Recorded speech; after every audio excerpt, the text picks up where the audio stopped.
Jai Guruji Maharaj, Shukranaguruji Maharaj, with folded hands and gratitude in my heart, I bow to the lotus feet of a beloved Guruji. With his divine grace and due permission, let us immerse ourselves in the nectar of the holy Shiv Puran. Today, let's begin the reading of the glory of Shiv Puran, chapter 4, Chanchula's salvation. The Brahmin said, "O Brahmin lady, fortunately you have realized at the proper time on hearing the story of Shiv Puran that is conducive to non-attachment. Do not be afraid. Seek refuge in Shiv. All sins perish instantaneously by Shiv's grace.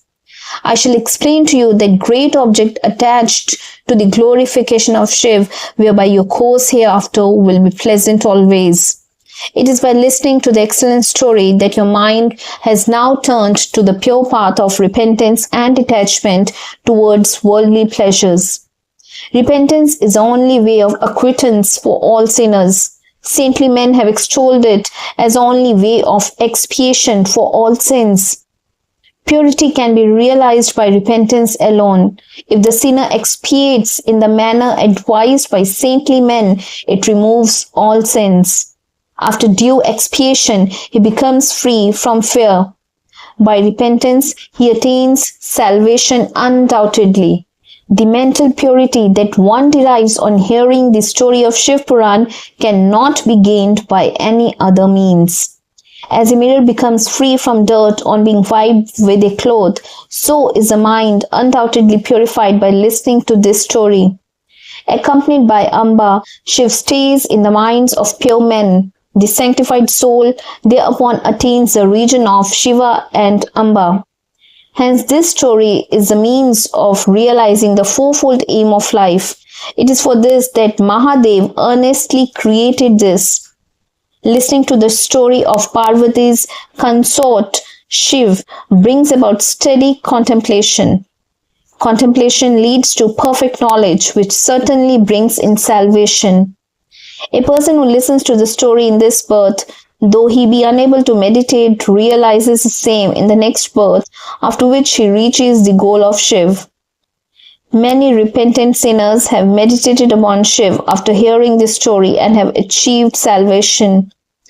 Listening to the excellent story is the cause of beatitude for all men. Properly entertained, it dispels the ailment of worldly bondage.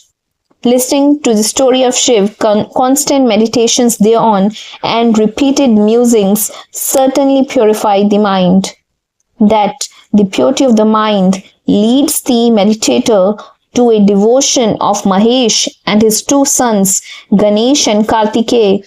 With their blessings, one undoubtedly attains liberation. A person devoid of that devotion, with his mind entangled in the bondage of ignorance, is a brute. He can never be liberated from the worldly bondage. Hence, O Brahmin lady, you turn away from worldly pleasures. Listen to the sanctifying story of Shiv with devotion.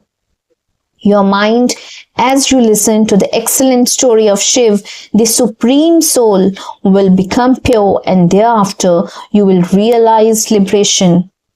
Liberation is assured in this very birth to a person who meditates on the lotus-like feet of Shiv with a pure mind. Truth, I am saying the truth. Sooth said. After saying this, that excellent Brahmin, with his mind melting with pity, ceased talking and turned his attention to the meditation on Shiv with the purity of the soul. The wife of Binduga, called Chanchula, when thus addressed by the Brahmin, became delighted and her eyes brimmed with tears. With great delight in her heart, she fell at the Brahmin's feet. Chanchula, with her palms joined together, said, "I am blessed."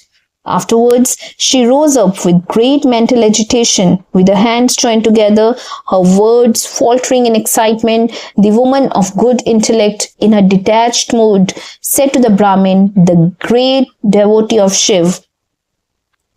Chanchula said, "O my lord, great Brahmin devotee of Shiv, you are blessed. You are endowed with the vision of truth. You are devoted to rendering help to others. You are to be described among great saintly men. "O saintly one, I am about to fall into the ocean of hell. Save me." I am now faithfully eager to listen to the Puran.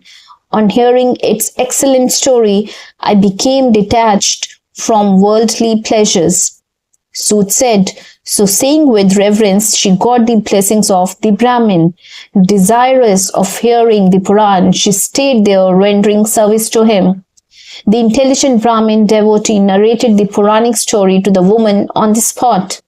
In this manner, she listened to the excellent story of Shiv Puran in that holy center from that excellent Brahmin.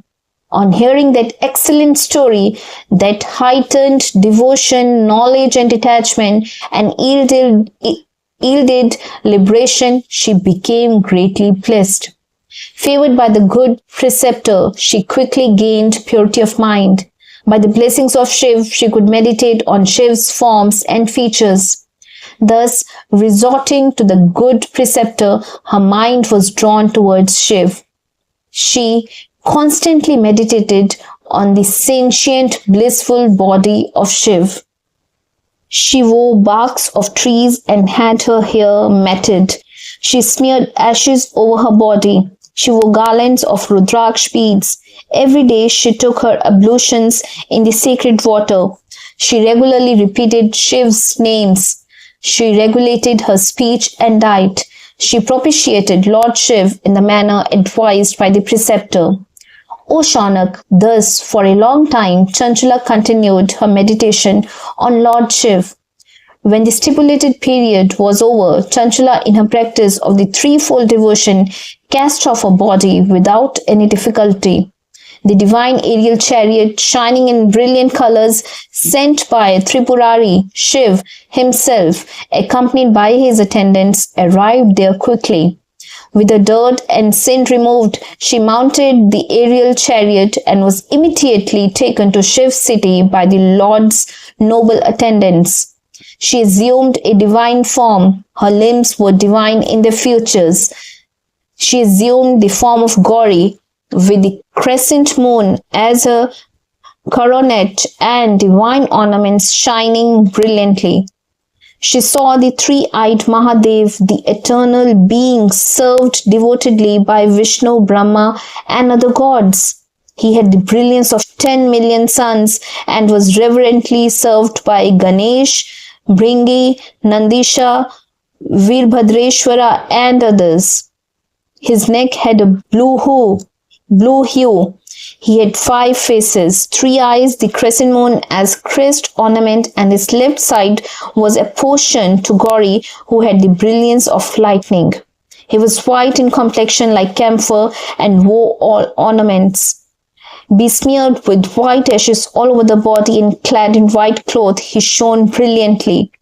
The woman Chanchala became highly delighted on seeing Shankar.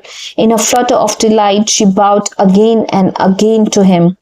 She joined her palms in reverence with great pleasure, love and humility. In her great delight, she shed tears of joy and had feelings of horripilation. With sympathy, she was allowed to approach Parvati and Shankar, who gracefully looked at her. Chanchala, the beloved wife of Binduga, thus attained a divine form and was blessed with divine pleasures and made a chaperon by Parvati. In that permanent abode of excellent bliss and sublime luster, she acquired a permanent residence and unobstructed pleasure. With this, I would like to conclude today's divine chapter from the Holy Shiv Puran. First and foremost, I would like to seek forgiveness from a beloved Guruji for the mistakes in the narration of this divine chapter.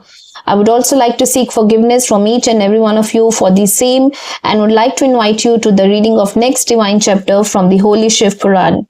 Thank you, Guruji, for everything. Thank you each and every one of you.